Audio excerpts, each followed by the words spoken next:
and thanks to Wally for inviting me, and I'm very glad. I'm very glad I came. I didn't want to come to Durban, but I'm glad to have met some of the people that I've met. So thank you. Right. Well, the extent of plantations across the world is truly incredible. And when I started working on this stuff, I was finding my way around for a while, and then I landed up at this organisation called the Gaia Foundation. And I started working with, not directly with, I wasn't going there, but I was working with indigenous people in Colombia, or rather I was working with a group of people who were working with them. And they were trying to find ways of reintroducing their culture and their cosmovision back into their education system, because their children were being taken away by the Catholics for many, many years and beaten into learning Spanish and not allowed to keep their own languages and not allowed to keep their own cultures. So they finally had an opportunity when the new Colombian constitution came into force to rediscover and use their own languages and to introduce their cosmovisions into their schools and to bring their elders into their schools. And this was an amazing time, I must say, and I did pay one visit there just to see what was going on, and my main job was to do fundraising for the work. And they used to say that there are some places on our lands, the shamans used to say, there's some places where we don't let anybody go. We don't let anybody go there because that is where nature, life, regenerates. And it needs this space to regenerate without people being there. It needs this space to do what it needs to do by itself. And so they used to say this is the space where nature can rest too. And the thing is that what we're doing now on the face of the planet, what with urbanization as well as plantations, what with all the things that we are doing, all our agriculture and the destruction that we're wreaking, is that we are not leaving places for biodiversity to rest and regenerate. Not only that, but we are wiping out the resources, the stores, the deep stores that biodiversity has, the incredible resilience of biodiversity.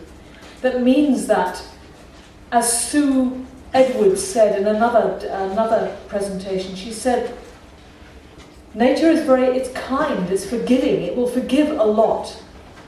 But finally we reach the point where it can't forgive anymore. And I think we have to really watch out that we don't reach that point.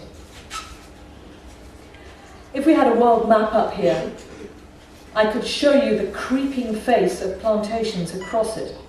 Many of you will know far more about the local realities of all of you will know far more about the local reality of plantations in your region than I do. But I'm just going to give you some quick figures, I'm not going to give you figures, I'm going to give you just a quick picture. For example, take Indonesia, where oil palms are marching across the landscape. Or take Malaysia or Papua New Guinea, the same thing is happening there. And local communities are being overrun. And the thing is that even their sacred spaces, their burial grounds, are being turned over to oil palm. I remember reading this and feeling particularly disgusted by this. Can you imagine how they must feel when that happens? And the forests are taken down and removed. In fact, many of the oil palm plantation companies will say, no, we won't go to empty land. We won't go to land where the forest has been removed. We want to go to land where there still is forest, because we want to make money out of the timber. So they want to cut down forest in order to make the money that they want to have, because the trees will take a while to grow and they won't be making money during that time. Poor companies. I mean, I feel so sorry for them. So throughout Asia, oil palm is a massive problem. In Africa, we also have oil palm. Oil palm is hugely important because it's a major ingredient in the food and cosmetic soap industry and all the rest of it, but now it's a major ingredient in the biofuel industry. And so there's a huge demand for it. We have oil palm in Africa, and we also have oil palm in Colombia and Ecuador, and now, much to my frankly, to my horror, I hear that they're planning to introduce it into the Amazon, into the northwest Amazon, which is an area which some of us who were working in that area hoped would be so difficult to get into that they wouldn't be able to trash it for a while. But now some Malaysian companies are beginning to go in, and when they start to build their roads and penetrate, it all happens very quickly. They can take 2 bulldozers and they can take down a forest in a day, as you know. So in Africa we have oil palm, we have eucalyptus. We heard just today about eucalyptus in Lesotho. Eucalyptus also in the Congo. We have rubber wood and wood pulp production in Congo, Nigeria, Cameroon, Swaziland, South Africa, and you will probably know about others. We have pine and eucalyptus in Brazil, Argentina, Uruguay, Ecuador and Chile. And I forgot to mention we have oil palm also in Venezuela, as well as Colombia and Ecuador, so it's very hard to keep up to the spread. Another thing that we have, which you may not think of, this is tree plantations where I'm supposed to be talking about today, but we also have these monoculture plantations of soya and maize. Millions of hectares being planted all over Brazil, Argentina, Uruguay and Paraguay. So we have to remember that also that it's more than just the extent of the plantations, it's how they're planted, how they're treated. Because we also have fertilizer being applied to them, huge quantities of fertilizer, and fertilizer has a major effect on biodiversity. Because fertilizer alters the structures of the soil and kills off many microorganisms while encouraging others. Herbicides, which are sprayed from the air in Argentina, have a huge effect on biodiversity. They wipe out all the local biodiversity around the plantations as well as within the plantations. Roundup has a huge effect on worms, on earthworms, which of course are fundamental to the health of the soil, and is also having a serious effect on frogs. So we see the beginnings of the wipeout, not just through the plantations, but also through the way that they are treated. Fertilizer pollutes water. And we have millions of litres of herbicide being sprayed. Another thing is that many of these plantation species are invasive alien species.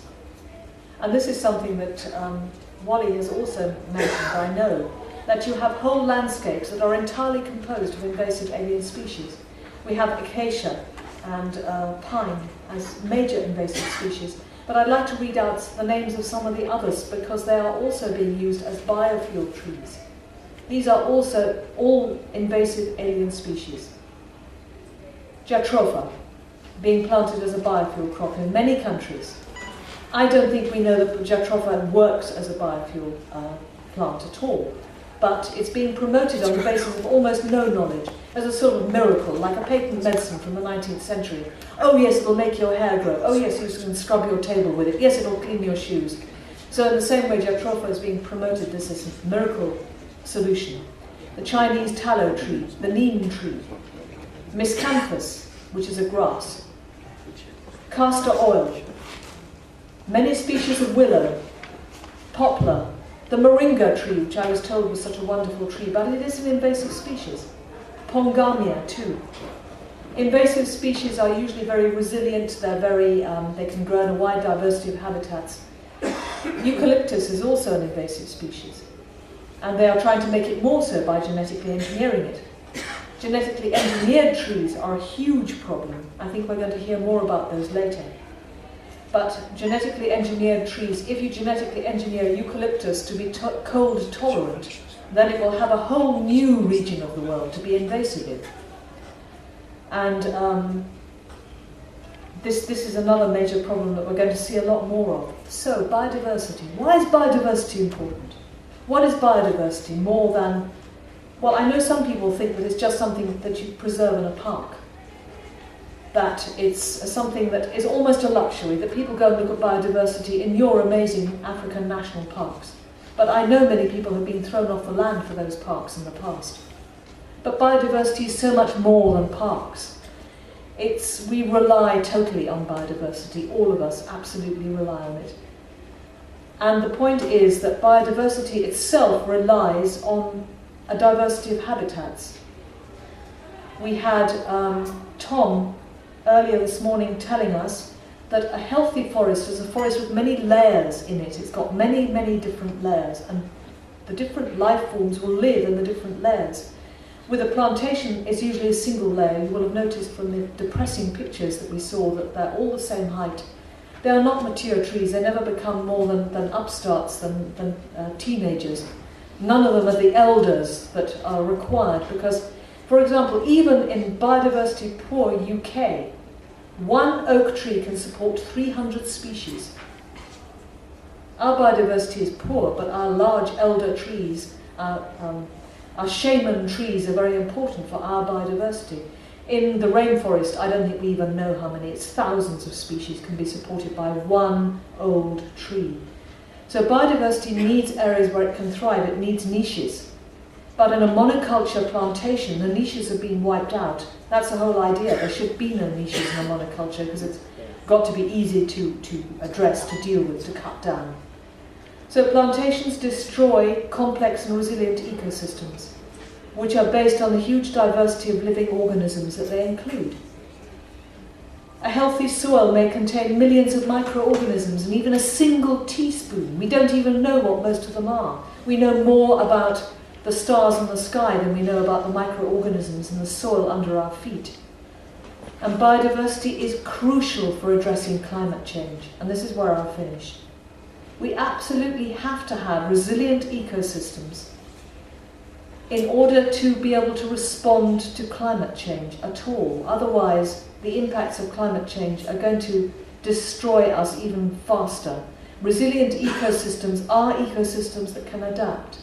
We also need the agrobiodiversity, which can provide the food varieties that we will need in the future, those vital food varieties that any of you farmers here in the audience know about. You are looking after that vital biodiversity. You are saving the seeds. You plant the seeds that have the biodiversity built into them so that they can respond to different extremes. You also know about planting many diverse varieties of the same crop. It's not just a diversity of crops, but it's diversity built into the crop. So you might have one crop that is one variety is quite resistant to rain, another that's drought resistant, and so forth. So at the end of the year, farmers spread their risks. The traders tell us about spreading their risks, but the farmers know much more about the real spreading of risk by planting multitudes of varieties of the same crop as well as diverse varieties of different crops. Yet in a plantation, 80% of the biodiversity may be wiped out, and all the structure of the ecosystem, the way the different bits of it interact, the vital interactions that help to keep the stability of the ecosystem, because it's a dynamic stability. Dynamic stability is absolutely crucial. That's what we need. So really, plantations are going to reduce the capacity of our ecosystems to respond to climate change and help to keep the planetary biosphere going. That is just how serious the situation is. Thanks very much.